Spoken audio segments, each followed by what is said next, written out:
Thank you. I'd like to thank Michael Hubner and Enogi Age and all the event organizers for having me here today. As he said, my name is Russel Conklin. Russ Conklin. I work for the U.S. Department of Energy, and I am here to talk primarily about Clean Energy Ministerial and ISGAN, but I'm going to start off with a little bit of the DOE perspective, the Department of Energy perspective on smart grid.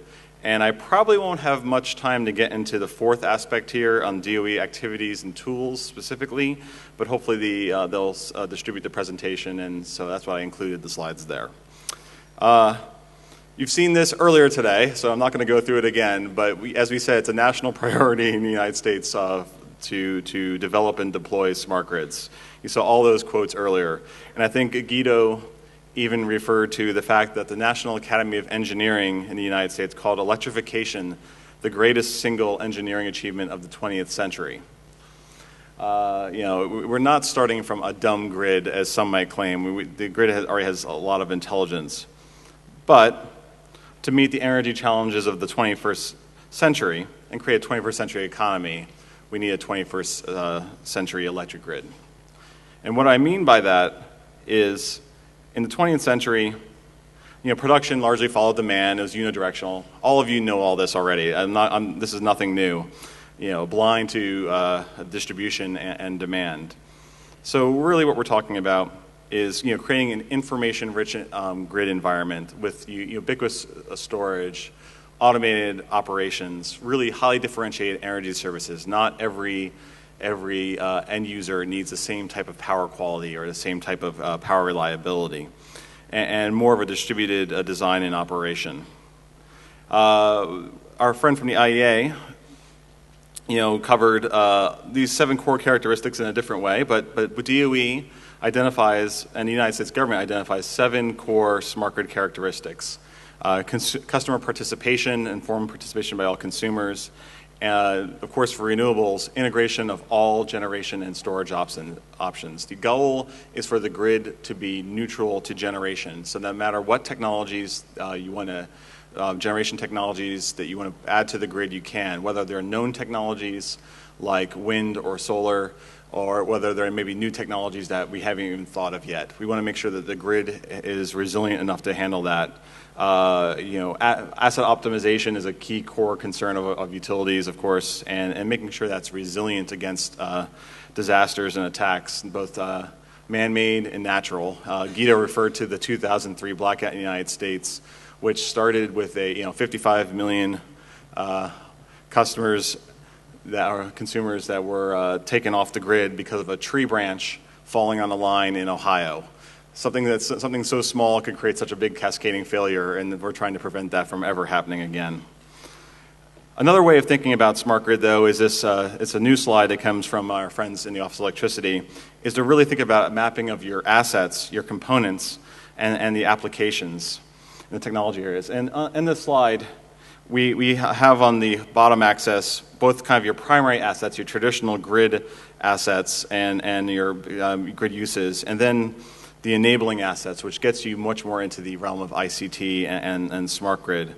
And on the vertical axis, you're talking about the applications of a smart grid. And so by using mappings like this, you can actually start to see where your programs and your policies are taking you in terms of addressing some of your goals. Already covered this earlier as well. The potential is there for 2 gigatons of CO2 reduction per year. That's pretty tremendous, and it's something that we want to really push forward on. This comes from an IEA estimate, of course, and it comes from one scenario and one model. So perhaps there's more opportunity, perhaps there's less, but nevertheless, the potential is strong. Now, the main reason I'm here today is to talk to you a little bit about the Clean Energy Ministerial and the International Smart Grid Action Network. We know there are growing international engagements on smart grid. There are, starting from the bottom, the U.S. and EU Energy Council has working groups in technology and policy, which includes smart grid as a major component. Regionally, in APEC, out in the Asia-Pacific region, they have launched a smart grid initiative as well, which has a number of components that map very well with activities that are proposed in ISGAN and other international engagement. But really today, we're here to talk about kind of the worldwide efforts which are the International Smart Grid Action Network under the Clean Energy Ministerial.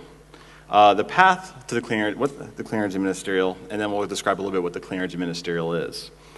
Back in 2009, the leaders of the Major Economies Forum on Energy and Climate, 17 of the world's major economies, and with the Commission, the European Commission participating, met in L'Aquila, Italy, and they made a pact that they were going to produce 10 technology action plans for core clean energy technologies.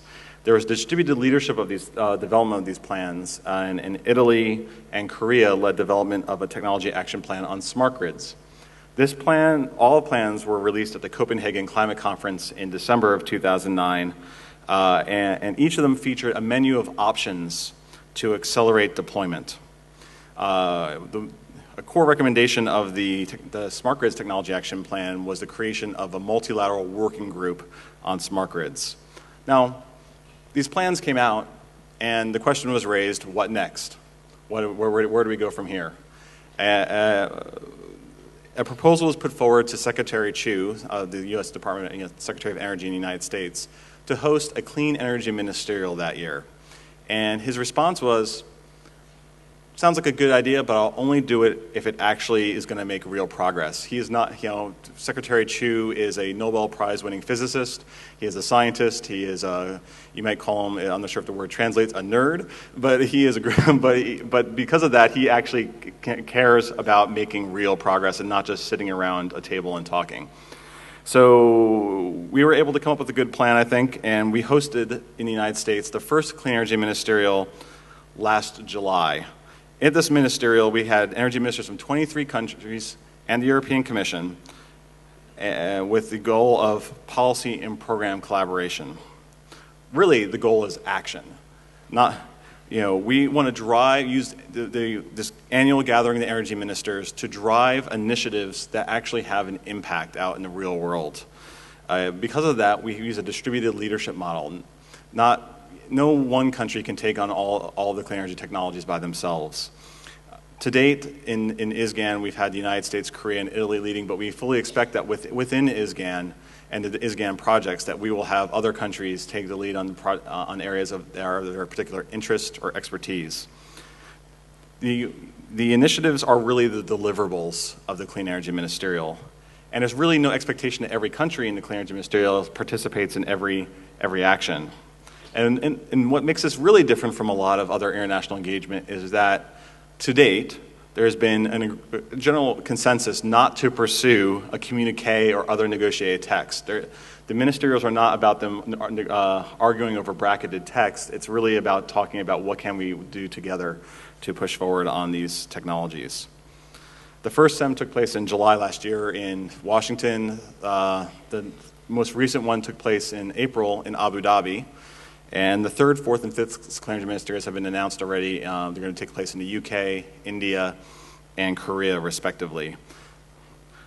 This gives you a sense of who had participated in the first one. This is the first one from last July. For reference, our friends from Belgium were there as the EU presidency. At the second Clean Energy Ministerial, they were replaced by Hungary, and so I think it would be Poland next year would be the presidency.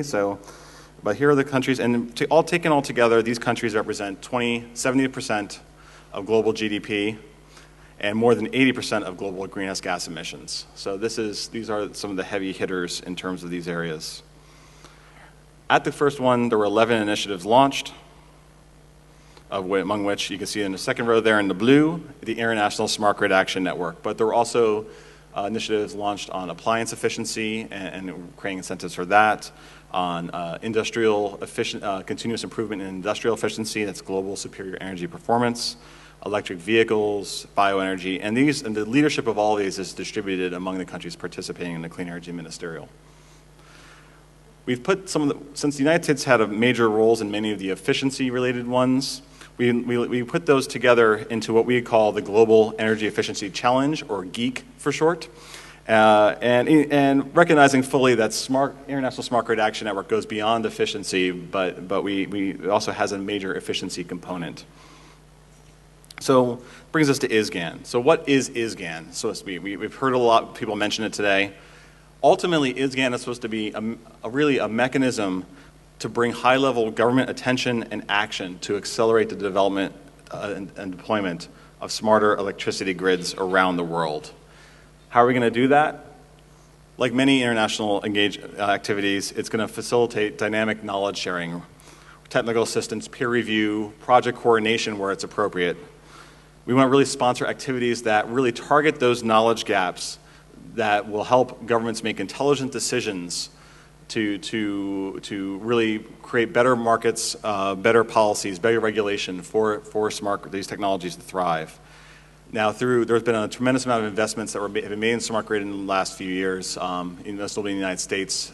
In the United States case, most notably through the Recovery Act, our stimulus bill. And we want to really build in the momentum, all that data and knowledge that's going to be generated by those projects. There's going to be a lot of knowledge coming in, but we want actually to have the knowledge have some impact and have some meaning. Of course, we fulfilled the recommendation in the Smart Grids Technology Action Plan, and we want to really leverage cooperation with the other entities that are looking at this, like the International Energy Agency, the Global Smart Grid Federation, which Guido is chairman of, and other relevant stakeholders. And if you notice the little flags flashing at the bottom, the whole DACH group is participating in ISGAN. So you're three of our first partners. The scope of ISGAN is 5 key topic areas. You've actually heard these put out in many presentations. I was noticing earlier this morning that many of these areas were called out, and perhaps in different terms, but very similar areas. When we say workforce skills and knowledge, I'll call them at the bottom right there. I'm referring not just to the power engineers or the line operators, but also to the regulators and the government staff that have to fully understand smart grids in order to make intelligent decisions on policy. That's part of the workforce that we're referring to there. It's not just the technical workers. Knowledge sharing is at the core of this, obviously, as it is with most international activities. And we discovered very quickly that when designing projects, it was hard to make them fit into those boxes. So in many cases, the projects will be cross-cutting, but this is kind of an overarching thematic framework for the way we think about addressing the smart grid issue. As of April 2011, ISGAN was formally established as an implementing agreement under the IEA umbrella. We're going to have, as Michael was saying before, we're going to have our first executive committee meeting in June in Seoul. And we have an interim secretariat that's been established at the Korea Smart Grid Institute. By the numbers, there are 14 countries participating in the implementing agreement to date. One other country eligible to sign, Russia. They can sign the implementing agreement anytime, they just haven't done so yet. 5 other countries currently participate. I shouldn't say countries, it's not entirely accurate because among those 5 is the European Commission, but the United Kingdom, China, Japan, Norway. Plus strong expressions of interest from Brazil, Greece, Ireland, Luxembourg. You can keep, that list is actually growing by the day. It's going to be, we were, as was noted earlier, we were the fastest implementing agreement to get approved in IEA history, and we're starting off with the largest number of countries. That's both a blessing and a challenge, because when you have a large number of countries, you have a large number of countries to coordinate. But we are very enthused that we have a lot of people that are really excited about participating in this, and we believe that it's going